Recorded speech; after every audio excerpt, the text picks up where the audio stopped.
안녕하십니까, 박주현 대표입니다. 오늘은 어제 기사 중에 아주 또 되네 안 되네 했던 내용이 하나 있죠. 요즘 최근에 자금이 좀 있으신 이런 그 자산가들이 금 사재기 열풍 때문에 시중은행에서 그 금을 살 수가 없다. 조폐공사에서 더 이상 공급을 하기 어렵다. 당분간 좀 중지한다. 이런 그 아주 아이러니한 기사가 나왔어요. 제 입장에서는 그랬습니다.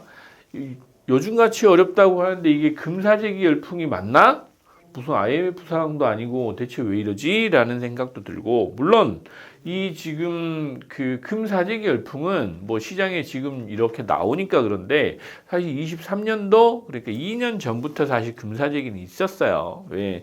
금이 상당히 지금 많이 올랐던 그 시기가 있었습니다. 1000달러 시기였다가 지금 이제 거의 3,000달러에 육박하고 있는 그런 시기인데, 그 오늘 아침 제가 기사를 본 내용의 금값이 그 온수당 2,928달러 정도 되는 것 같아요.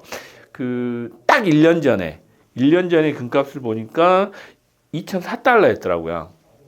그러니까 한 46% 정도 오른 겁니다. 1년 만에 어마어마하게 오른 거예요. 그래서 대체 이 금이 왜 올랐을까? 여러 가지 저도 생각을 해봤죠. 첫째 우리나라 환율이 오른 부분이 하나 있어요. 왜? 여러분들은 그 금을 사실 때 원화로 사시잖아요. 실제로. 그러다 보니까 환율이 오른 부분이 가장 컸다라는 생각도 들고, 둘째는 이게 이제 중국이나 이런 쪽 국제 금시장 쪽도 많이 올랐다라는 것도 분명히 영향을 미치죠. 근데 지금 이렇게 46% 이렇게까지 올랐는데 우리나라는 거의 그 이상 오르고 있는 것 같아요. 그러면 환율이 떨어지면 어떻게 될까라는 생각도 해보면서 이 기사를 저는 봤어요. 저는 어느 정도 이제 조심할 타이밍이 왔다라는 생각을 해요. 왜? 뭐든지 이렇게 급등하고 급락하는 시기가 있는데 지금은 금이 또 급등하는 시기인 것 같아요. 근데 이제 언론에서 이렇게 금 사재기 열풍을 대대적으로 그 기사화해서 낼 때는 이제는 알만한 사람 다 알다라는 생각을 했어요. 저희 강남에 저희들 이제 그 자산가들 이런 분들하고 이제 대화를 해보면 23년도, 24년도부터 이미 금은 사재기 시작했습니다. 저희 이쪽에 강남에 보면 청담동에 금거래소가 있어요. 금거래소에 가서 이렇게 물어보면 아주 거래가 잘 된다고 그랬어요. 24년도에도 이미 그분들은 대단한 정보를 가지고 계신 겁니다. 그래서 그 성공한 투자자의 필수 조건 매번 말씀드리죠. 첫째는 자금력, 둘째는 정보력, 세 번째는 실행력. 이런 것들을 갖추신 분들이 자산가들이에요. 이분들 같은 경우는 사실 은행들뿐만 아니고 투자 관련한 이런 정보를 주는 이런 집단이죠. 기업이나 이런 컨설팅 이런 거를 끊임없이 쫓아다니십니다. 끊임없이 쫓아다니시고 또 자산이 있으신 분들한테는 많은 정보가 가요. 예를 들면 은행에 내가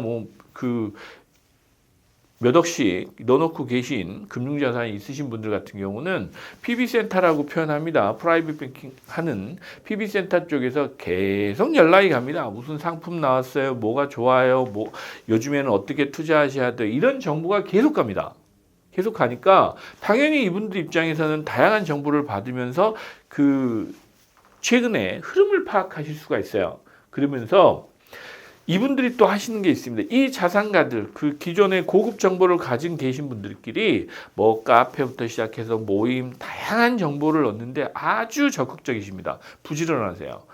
그 강남에 자산 좀 있으신 이런 그 사업가들뿐만 아니고 사모님들이죠. 대치동 사모님들은 자녀들 학교 보내시는데 열정이잖아요. 그래서 그 학교를 가는데 이제 정보를 취득하는 거에 아주 부지런하시고, 이런 또 재산을 불리시는 분들, 이런 분들은 이런 또 고급 정보에 아주 민감합니다. 그래서 그 시간이 있으신 분들, 자산이 있으신 분들, 이런 분들은 또 이런 정보를 얻는데 아주 부지런하게 움직이신다. 그러나 저희처럼 이렇게 서민들은 지금 사실 먹고 살기 빡빡하잖아요. 이 자금력이라고 하는 부분이 기다릴 수 있습니다. 설사 오늘 샀는데 내일은 떨어지면 우리가 자금력이 취약하신 분들은 기다리시는데 또 이 마음이 조급해지잖아요. 그런데 이런 자금력이 있으신 분들은 때가 되면 오르겠지 이렇게 이제 여유가 생기신단 말이에요. 그래서 버티실 힘도 있고 그런 여유를 가지신 분들이 또 투자도 중단기 투자죠, 장기 투자도 하실 여력이 있으시니까. 그래서 이제 이런 분들 같은 경우는 뭐 그 비싸다라고 일반인들은 생각하실 수 있는 그 파이가 좀 달라요. 그래서 일단 돈을 벌려면 요즘 세상은 정말 부지런해서 내가 뭔가 좋은 아이디어가 있든가 이래 해야 되지만 가장 중요한 거 자금력이 필요하다. 그래서 요즘 벤처나 스타트업도 기본적으로 자금이 필요하고 그 자금력을 끌어올 수 있는 능력들이 기업을 성공시키는 가장 큰 그 요소다라고 말씀을 드리고 있어요. 사실은 이 자금력을 확보하는 것 자체가 성공하는 시작입니다. 이제 그런 생각을 저는 많이 하고 있는데 일단 돈을 벌려면 자금력이 있어야 된다. 두 번째, 실행력입니다. 생각하고 고민할 시간을 일단 해야 됩니다. 예. 제가 이제 표현을 할 때 떡도 먹어본 사람이 먹고 투자도 해본 사람이 잘한다 이런 표현을 했는데 투자를 해본 사람들은 물론 동물적인 감각도 있지만 정말 그 많은 정보를 취합해서 이미 어느 정도 자기가 판단할 수 있는 능력을 가지고 계세요.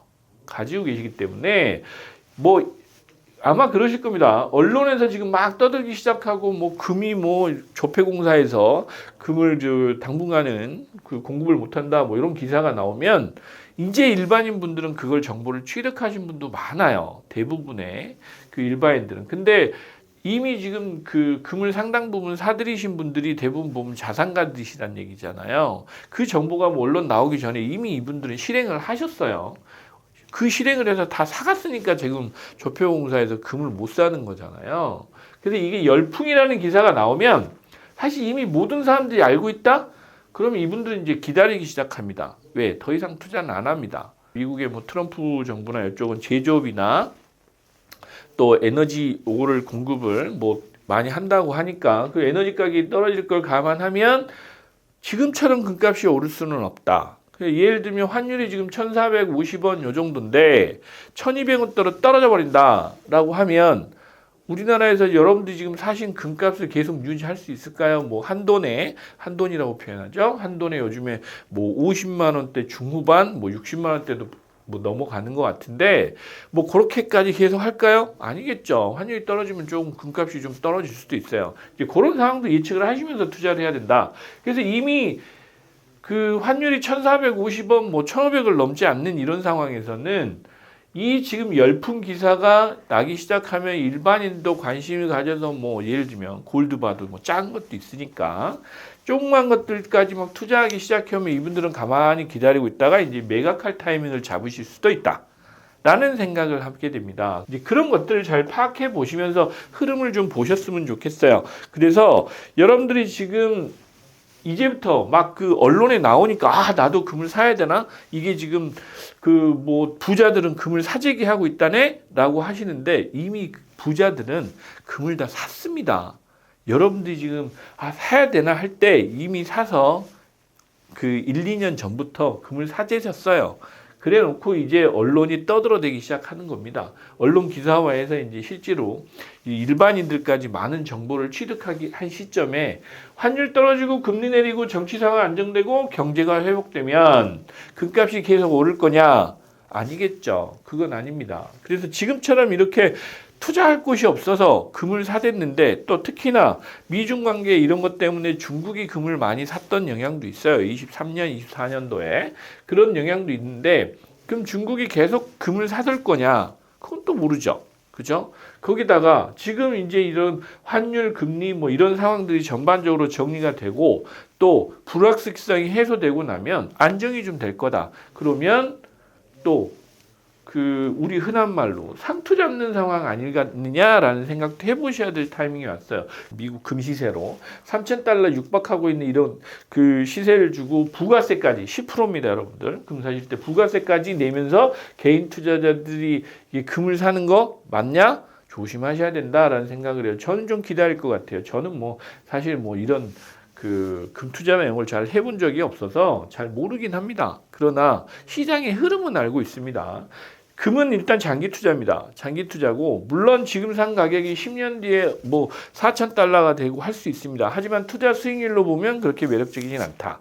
이런 생각을 해보셔야 돼요. 그래서 지금부터는 조금 신중한 투자를 하셨으면 좋겠다라는 의미에서 조금 더 짚어보고 그럼에도 불구하고 내 여유 자금이 있어서 뭐 혹시라도 떨어졌다 다시 오르는 그런 시기 한 10년, 뭐 5년 이렇게 장기 보유를 하실 수 있다라고 하시면 뭐 투자를 하실 수 있죠. 하지만 뭐 내가 뭔가를 하려고 했다가 지금 금값이 오른다고 하니까 이 주식 베팅하듯이 주식 그 단기 투자하시는 분들 있잖아요. 트레이닝 하듯이 이렇게 하시는 거는 아니다라는 말씀을 드리려고 제가 이제 오늘 그 자리에 섰어요. 워낙 지금 뭐 은행들 뭐 그 4대 은행이죠. 국민, 하나, 신한, 뭐 그 우리은행까지 보니까 세계 은행은 조금 그 골드바 거래가 안 되는 것 같고 신한은행 정도 아직 여지가 있는 것 같은데 그런 정도 있다고 해서 신한은행 가가지고 또 오늘 당장 골드바 좀 뭐 주문하 이러시면 안 된다라는 말씀을 드리고 싶었어요. 그래서 지금부터는 좀 신중할 타이밍, 여론에 그 너무 떠밀리지 마시고 좀 조심하신 투자를 하라라는 말씀을 드리고 10년 들고 계실 거면 괜찮습니다. 네, 오늘 여기까지 말씀드리겠습니다. 감사합니다.